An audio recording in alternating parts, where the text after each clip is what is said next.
sticking with the LNP topic, I want to hit a couple of more audience questions. Heather had a question. She was hoping that you could comment on strategy around the novel excipient versus active substance debate regarding the other components of the LNP component carrying the vehicle.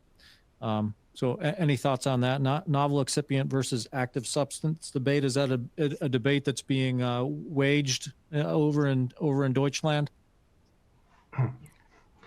Yeah, I think in principle that the difference would be that maybe the regulation would be even more strict, so to say. I think if you come from the mode of action, so in the end, the active ingredient is the protein that's translated from the messenger RNA. And the lipids principally ensure that the messenger RNA comes to the place where it can work in the end.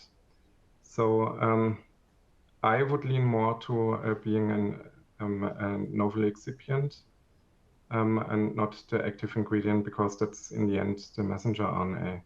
But the mode of action is complex. Yeah, you have the transfection, you have then the translation of the messenger RNA. I think that the regulators will really find an opinion on this, and I think there were some white papers also from the regulatory authorities on messenger RNA-based therapeutics this year that you can apply and can look into to see the current state of the regulation.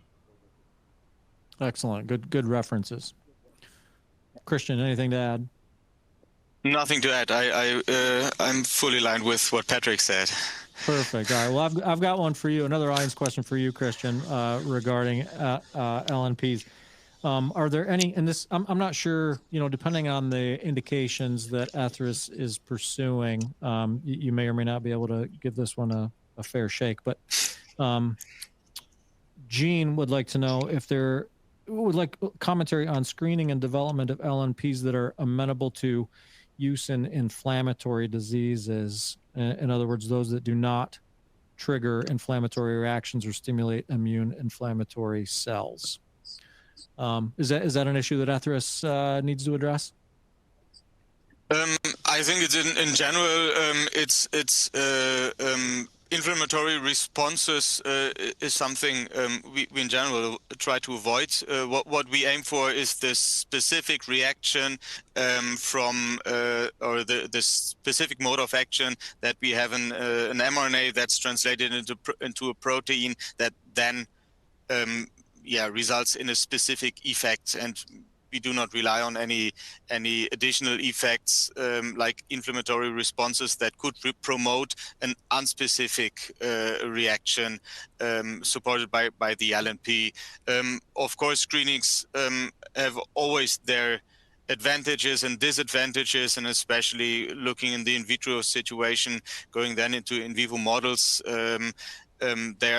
there are factors that can be translated and some that are not that much translatable from in vitro to in vivo, but I think screening approaches always start with as Patrick already mentioned before, with efficacy data and as much immunogenicity you can address in an in vitro model, but the more complex situation comes into play when you enter a in vivo model, because the whole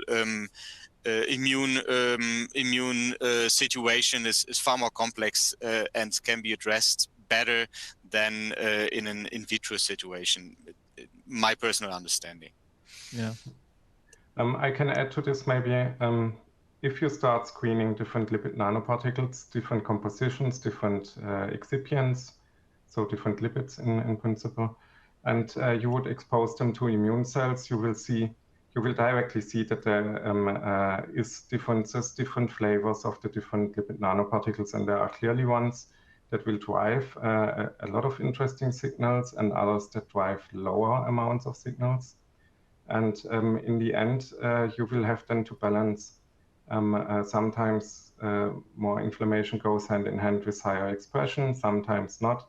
It's really then about you to balance, to find the best composition that suits your particular interest. For vaccines, you might want to have some residual inflammation or some residual immune stimulation.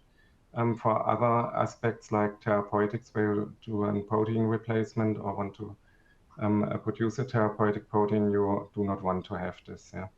And but you can clearly influence this by the lipid nanoparticle composition and the excipients that you use.